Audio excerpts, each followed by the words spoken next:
Guys, magandang araw po. Ayan nga po ang bata at tuwan-tuwa at nakapag-mall na naman siya.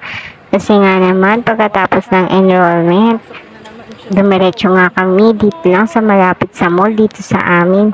Tuwan-tuwa nga siya at patalon-talon nga siya para papasok doon sa mall.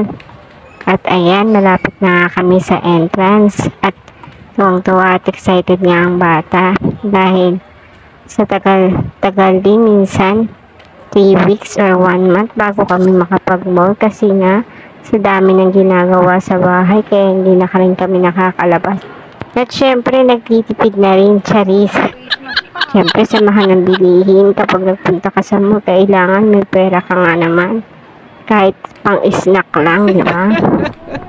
Kaya ayan ang bata, lakad-lakad na kami.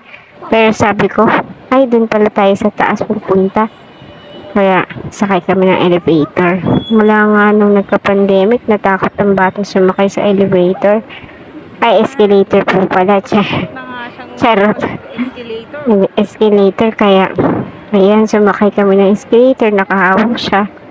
Kasi nga naman, pag bigla-bigla siyang umaapak para siyang malalaglag. Kaya ganun, natatakot siya. Pero nung baby siya, hindi naman siya takot dun. Diyan nga kami pupunta sa 167 shopping mall. Kasi mura nga dyan. Bibili nga kami ng gamit niya. Konting kulang lang naman. At nakita niya itong mga bendo na to. Yung tawag dito, claw machine. Pero sabi ko, huwag mo na ikaw maglaro niyan. Mamaya na lang kasi bibili muna tayo ng gamit mo.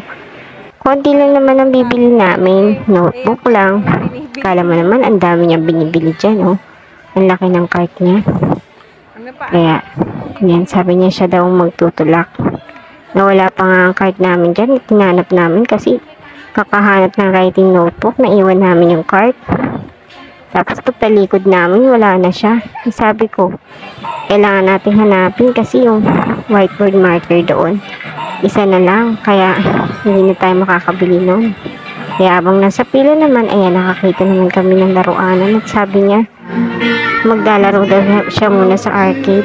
Pagkatapos ng dumiretso na kami dyan, pauwi na rin kami, kaya nag-snack muna kami. At ang ganda nga ng boys na nagbabasking dyan, no?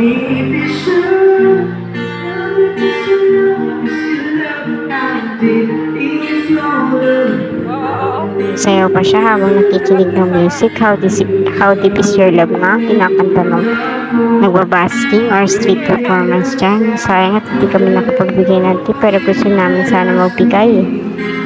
Kaya mahiya din kami, tsaka na may extra money namin, pinabili na rin namin ng snack.